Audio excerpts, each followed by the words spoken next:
Eu sou Guilherme Portanova, sou jornalista formado pela Universidade Federal do Rio Grande do Sul em 98.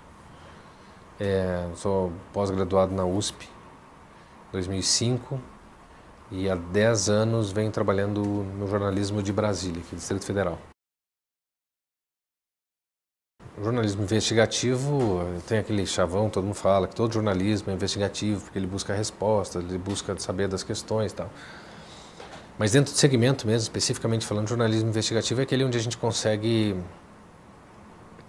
acessar informações e conteúdos que as pessoas em geral não têm acesso, que o público em geral não vai ter condição. Então a gente vira um instrumento público de acesso a esses dados. A gente tem hoje em cenário nacional lei de acesso à informação, mas nem todas as pessoas estão acostumadas com isso. E aquelas informações são as informações que são publicadas, né? Muitas vezes o jornalista ele tem que conseguir acessar aquilo que não se tem interesse que se publique, né? Que algum segmento não quer que seja publicado. E a investigação trata com isso exatamente, né? Tanto de fatos que existem e que estão sendo escondidos, como fatos que existem que simplesmente não estão sendo percebidos. E isso parece uma sutileza, mas não é. Isso define um completo instrumento, método de trabalho completamente diferente de um para o outro, né? Coisa é você trabalhar com fatos que estão sendo escondidos, objetivamente escondidos, por pessoas interessadas em esconder, e essas pessoas muitas vezes têm funções públicas também. E a outra coisa é você trabalhar com fatos que estão aí e simplesmente não são investigados por falta de condições de se investigar. Então, operação de quadrilhas, a gente viu muito isso, né? Os métodos para fazer uma coisa e fazer outra são completamente diferentes. E não é só uma questão de nomenclatura, de sutileza ou de classificação, não. Todo o trabalho é completamente diferente, de um e de outro. Pois é, o furo é um eterno dilema, né? Um eterno ponto de interrogação na nossa profissão, porque desde que eu estudava eu já ouvi falar a importância do furo, validade do furo. O furo sempre foi, ou historicamente foi, aquilo que alguém conseguiu que ninguém conseguiu ainda, né? A informação que ninguém conseguiu ainda, que muitas vezes estava protegida, né? E conseguiu se descobrir e se publica. Protegida não em termos de segurança, protegida porque não queria que se não havia interesse que se divulgasse. O problema é que o furo ele leva uma série de questões, né? Uma série de dúvidas, de debates internos até, né? Esses dias eu conversava com um colega que estava em tremenda dúvida interna porque o furo que ele tinha descoberto talvez reforçasse algumas posturas conservadoras e até uma certa reação de violência contra as pessoas que teriam sido flagradas e que na verdade também no contexto, eu não posso revelar exatamente o caso, mas também eram vítimas de um certo contexto social, né? Então o furo, a coisa tem que ser muito relativizada, tem que ser muito pensado a respeito. O que é? É por status pessoal, assim? Para mim, a máxima que tinha que valer em termos de comunicação, mas essa está cada vez mais difícil, é a questão da dignidade humana, entende? O que você está fazendo, de alguma forma, prejudica, afeta a dignidade humana de alguém, de algum grupo, isso tem que ser levado em consideração. E acho que tem que ser levado a cabo qualquer furo, qualquer tipo de produção de reportagem que preserve, que defenda a dignidade, e não que ameace, o que a gente normalmente não faz, né? A gente não faz esse tipo de reflexão. A gente fala normalmente em princípios, a gente está falando de outras questões. Dignidade é uma coisa que a gente deixa mais para o sociólogo, lá para o assistente social, a gente não pensa muito nisso. Então, definindo assim, o furo é o acesso a uma informação exclusiva, ou no momento em que outras pessoas não têm aquele tipo de conteúdo e que seja de interesse e de relevância pública, né? Dentro desse conceito aí cabe uma variedade gigantesca de circunstâncias, de contextos que a gente nem sempre leva em consideração. Agora, ficou muito relativizado pela questão das mídias, isso é muito bom, das mídias múltiplas, em que você daqui a pouco já nem sabe quem foi que lançou primeiro a história. E acho que se o objetivo é publicar e informar bem, estando as pessoas bem informadas, está ok, é isso que tem que acontecer, não importa se fui eu, se foi outro colega, tem que dar. Acho que a gente tem que pensar também no nosso caráter público, nossa função pública, né? Então, muitas vezes eu não quero reivindicar o furo, né? Eu já fiz alguns aí entrevistando no estúdio, pessoas que vão me dar entrevista e a gente descobre uma novidade ali na hora, seria um furo. Não quero louros em cima daquilo, entendeu? Aquilo ali tem que ser informação pública, tem que ser divulgada, não tem que assinar. Eu quero assinar aquilo ali. Nunca fiquei fixo no departamento de investigação, no departamento, numa área fechada de investigação. Eu tive vários momentos em que eu fui para esse tipo de trabalho e depois saí, por circunstâncias mais diversas, mais variadas. Então eu trabalhei com um pouco de investigação em Porto Alegre, na Rádio Gaúcha. Depois eu fui para a TV e parei. Depois eu fui em Santa Catarina. Eu acabava fazendo um pouco de investigação em Florianópolis. Um pouco também no ano que eu fiquei em Florianópolis. Depois em São Paulo eu cheguei a pegar algumas matérias. Depois em Brasília eu caí no núcleo do Fantástico.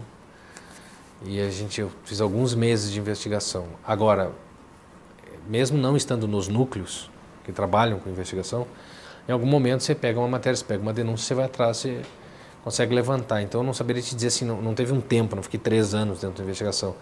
Mas eu tive vários pontos, várias matérias, e nesse momento fantástico, exclusivamente investigação, em que apareceram as pautas desse nível, desse interesse, desse segmento, e aí se trabalha com equipe que se tem disponível, às vezes uma equipe grande, como no Fantástico, às vezes uma equipe menor, mas eu nunca fui exclusivo disso.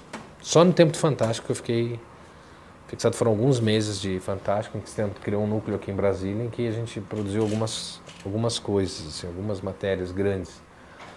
Uma sobre uma quadrilha aqui de chineses no Paraguai que monta cassinos no Brasil e casas de jogos de azar, que essa foi a reportagem mais bacana assim, nessa parte de investigação, e uma outra que foi uma reportagem bacana, mas foi uma grande frustração, que foi um flagrante aí do IBAMA e da Polícia Federal contra uma quadrilha que trabalha com carvão no Nordeste, em um pedaço do Centro-Oeste. E a matéria caiu porque houve uma morte da Amy Winehouse no mesmo domingo, aí o Fantástico ficou tomado por aquilo, a matéria acabou caindo. Deu um especial de 25 minutos na Globo News, a reportagem que a gente tinha preparado do Fantástico. Então, quer dizer, era material robusto, assim. Foram 40 presos naquele fim de semana, foi uma loucura. A gente ficou o fim de semana com 4 dias sem dormir, porque a gente saiu daqui de carro para acompanhar a operação não terminava mais, quer dizer, um negócio doido, assim. Mas eu cansei também. E tem outra coisa, né? Depois que nasce filho, assim, é mais difícil você querer botar a cara em pancada, assim, sabe, de investigação. É diferente. Eu estou falando, são 2 tipos de investigação quase diferentes, né? No que se praticava muito nos anos 80 e 90, era um tipo de investigação que você ia experimentar, você ia a campo, né? Então você estava lá, então você sacava que tinha um tipo de operação aqui, você ia viajar, você olhava, você conversava com os caras, você se disfarçava, você flagrava, quer dizer, toda uma estrutura para você conseguir descobrir um fato. O que tem se praticado hoje é um outro tipo de investigação. Você tem relações com pessoas que estão em determinados pontos, em determinadas esferas, e essas pessoas fazem vazar documentos também, é outro tipo de investigação também. Você tem que filtrar esses documentos para descobrir. Então, nessa que se faz, principalmente no campo político, você não tem que sair a campo, na verdade. Você tem que cultivar essas relações, né? Você tem que receber esses documentos e, a partir desses documentos, criar suas reportagens. Então, são métodos diferentes. Eu trabalhei muito mais no primeiro, que era o de ir para a rua e tal, e flagrar, gravar, microcâmera e tal, do que esse segundo de vazamento de documentos. Embora em Brasília seja bem comum, vaza muita coisa por aqui, e a gente acaba até tendo que ter um bom treino nessa coisa de filtrar essa documentação. Mas são 2 métodos completamente diferentes.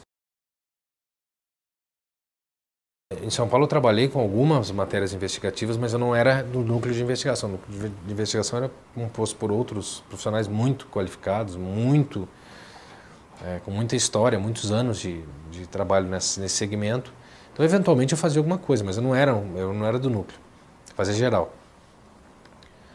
Eu comecei a acompanhar muito a questão dos atentados em São Paulo em fevereiro, porque eu trabalhava na madrugada na época. Em fevereiro de 2006, o PCC começou a explodir postos de polícia, queimar, metralhar, e atacar ônibus, e impedir a entrada de polícia. E como isso acontecia normalmente no final da noite, madrugada, eu estava sempre na linha de frente.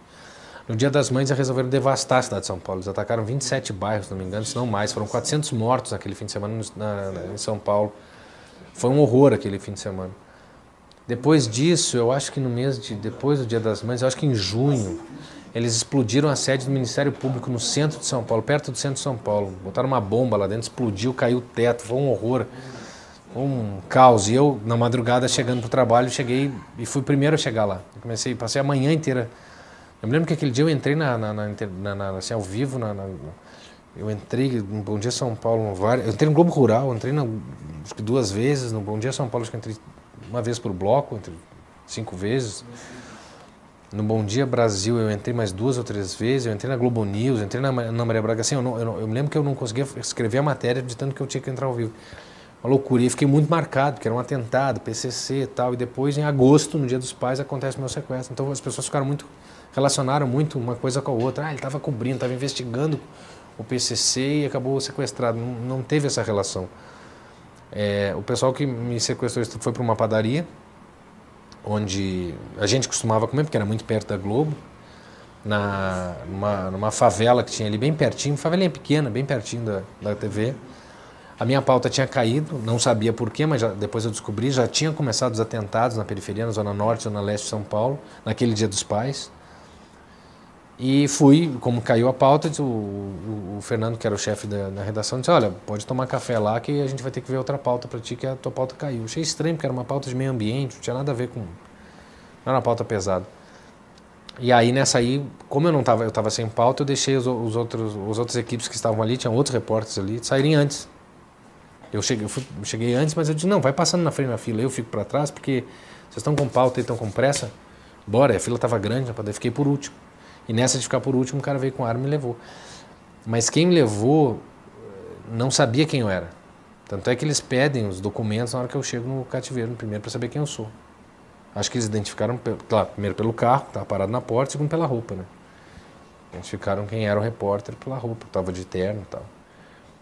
Foi por aí, mas não teve a ver, não foi alguma coisa encomendada. Foi um período, assim, pavoroso, porque eu já tinha, nessa altura, quando eu mudei de cativeiro, eu já tinha negociado minha execução, como é que eu queria ser morto, porque eu consegui perceber que eu não conseguia lidar com a ideia de violência sexual, nem de tortura e nem de mutilação, né? Então, comecei a negociar a morte, tiro e mata, acabou, e não some com o corpo para minha família poder ter noção de o que aconteceu comigo, mas sem requinte de crueldade. Uma das coisas que eles queriam saber, por exemplo, é se eu tinha tatuagem, porque eles queriam cortar a pele para mandar para a família, para mostrar que estavam comigo, entendeu? Então, quer dizer, tem toda uma psicologia por trás desse negócio que é feita para você aterrorizar quem estava lá. No caso, nem era eu. Eles não tinham nem interesse em me aterrorizar, porque um refém aterrorizado é muito pior do que um refém que está tranquilo. Mas um colega estava comigo que ia levar uma gravação que devia ser exibida na TV. Então ele tinha que estar apavorado. Ele tinha que estar com realmente medo que eu fosse moído vivo lá. Porque senão ele ia chegar, não, tá relax, tá tudo bem, relaxa. Aí talvez a providência não fosse atendida, né, o pedido deles. Foi um sequestro político. Durou 42 horas em 3 cativeiros em São Paulo. Uma situação assim muito tensa, um horror. E claro, desdobramentos emocionais disso você vai se dar conta bem depois, né? Então minha ideia foi sair falando quase como uma coisa terapêutica. Mas isso demora você conseguir elaborar um caso como esse, sabe? Tem algumas coisas que surgem assim hoje na minha cabeça.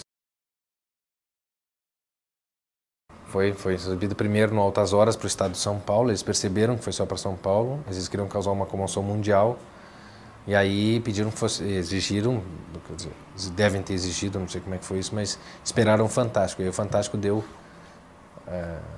atenção para isso, e aí a coisa...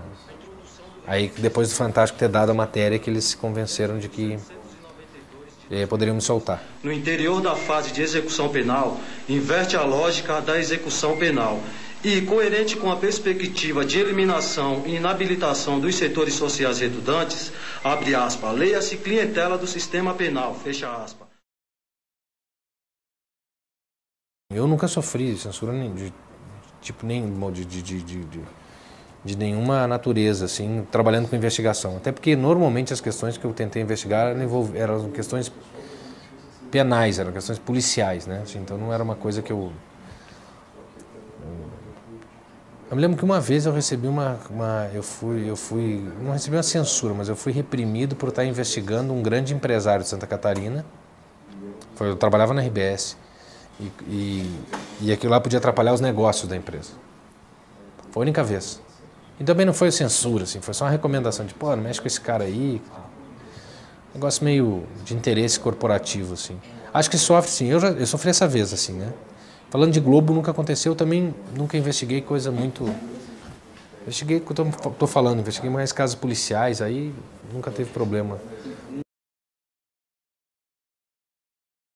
No caso de você ser censurado, você tem que pensar o que... Aí vai ver um monte de coisa na cabeça, né? Você vai pensar o seguinte, bom, por que eu estudei? O que eu estou fazendo aqui, né? O que eu vou fazer com isso? Eu tenho um material bom na mão, o que eu faço? Eu acho que no caso de você ter um furo por dever jornalístico, se você foi censurado, talvez seja o caso de você passar para algum colega de outra empresa ou de outro, sei lá, tem que pensar em como divulgar aquilo, né? Você não precisa ser o responsável pela divulgação, aí depende do amor que o cara tem ao próprio orgulho, né? Ao próprio nome. De repente o cara está sendo censurado na empresa por motivo A, B ou C, daqui a pouco pode ter outra que tem interesse em fazer, daqui a pouco tem um amigo, o pessoal conhece, tem colegas, tal, passa a matéria. Já vi casos disso acontecendo, de alguém não poder publicar alguma coisa porque estava num determinado veículo impresso lá e aí forneceu material para um colega fazer, porque tinha desejo que aquela matéria fosse veiculada. O caso de censura é muito complicado, porque se você recebe um tipo de veto em determinado assunto, e você está ligado àquele assunto, não com uma questão de ego, mas você está ligado com aquele assunto, você acha que o assunto é relevante para a sociedade, você fica num dilema pesado, assim, é uma carga importante a carregar, né? Assim, você não sai de uma negociação dessa tranquilo, não, tudo bem, ficou bacana, porque ou você vai passar para alguém fazer, e aí você, pô, trabalhei para aquilo, tinha tudo aquilo para fazer e não fiz, ou você vai dizer assim, pô, tive que passar para outra empresa também, eticamente é um negócio delicado. O que você vai fazer no caso desse? Eu faço a pergunta assim, você conseguiu levantar um negócio, você não tem direito de publicar porque o veículo onde você trabalha diz que não vai publicar. O que você faz? O que você fere? Você se violenta pessoalmente porque você não trabalhou em vão, vai se sentir um trouxa e vai deixar assim, você vai passar para algum colega de outro veículo, você vai fazer. É delicado, né? É um tema muito delicado. Eu acho que se for uma questão de relevância para o público, a gente tem que pensar na nossa função pública. Eu acho que ajuda no jornalismo investigativo na medida em que se você não der, alguém vai dar, né? Acho que a sociedade tem várias formas de entender o jornalismo, várias maneiras de observar o jornalismo. Então, a sociedade, como ela não é toda coesa, tem várias formas de enxergar isso. Tem gente que acha que o jornalismo investigativo é todo comprado. Tem gente que olha achando que é todo cheio de interesse. Tem gente que olha achando que o jornalista investigativo é um super-herói. Eu acho que não é nenhuma nem outra, né? Eu acho que o jornalista investigativo é um cara que teve que se adaptar a alguma série de mudanças aí. Eu não falo só tecnológicas. A tecnologia, na verdade, veio para ajudar. Eu não vejo problemas em ter um monte de veículos fazendo a mesma coisa, um monte de gente fazendo independente, denunciando coisas independentes. Eu acho que é mais fonte para a gente, é mais material para a gente poder trabalhar e elaborar, mais gente para a gente consultar, mais gente para a gente ouvir e para a gente também se balizar no que a gente está fazendo. Eu acho isso muito bom. Eu acho que a adaptação que a gente teve foi a mudança de comportamento dos noticiários, né? Os noticiários mudaram muito de comportamento, né? O conteúdo mudou bastante e quem trabalha com investigação teve que ver o seu segmento meio que minguar, assim, né? O espaço para investigação diminuiu muito, pelo menos dessa mais vivenciada, dessa de ir para campo, diminuiu bastante. A gente cobre outro tipo de conteúdo hoje em termos de denúncia, muito mais processual do que exatamente factual, assim, ou de campo, e essa é uma adaptação importante que quem trabalha com investigação exclusivamente teve que fazer. Eu não pretendo voltar a trabalhar com investigação por uma série de razões, acho que não sinto mais a atração para a coisa da investigação, a não ser que eu vá para um segmento de investigação, vá para um lugar especializado em investigação, trabalhar só com isso, tá? Mas hoje não é um plano meu, não tenho esse desejo. Giovanni Grisotti, meu colega na Rádio Gaúcha, que ele fala sobre o interesse da fonte. A relação com a fonte é fundamental, você tem que cultivar as fontes, só que nós temos que fazer sempre aquela pergunta, quando eu recebo uma denúncia, assim, a que eu estou servindo, divulgando essa denúncia? Que tipo de... Tá, às vezes a notícia é muito bacana, muito boa, tal, é legal, é relevante, tal, mas a quem eu estou servindo divulgando esse troço, sabe? A pessoa que me passou isso tinha que interesse, né? A fonte sempre tem um interesse. Pode ser o mais republicano do mundo, pode ser um troço escabroso, pode ser tão bandido quanto quem está sendo denunciado, ou até mais. Essa reflexão é uma reflexão importante, fundamental, né? A gente tem que ver o que a gente, não só ver o material que a gente tem na mão, a gente tem que ver o que está envolvido por trás desse material que a gente está mexendo, né? Esse é um negócio importante, esse é um negócio bacana de parar e estudar.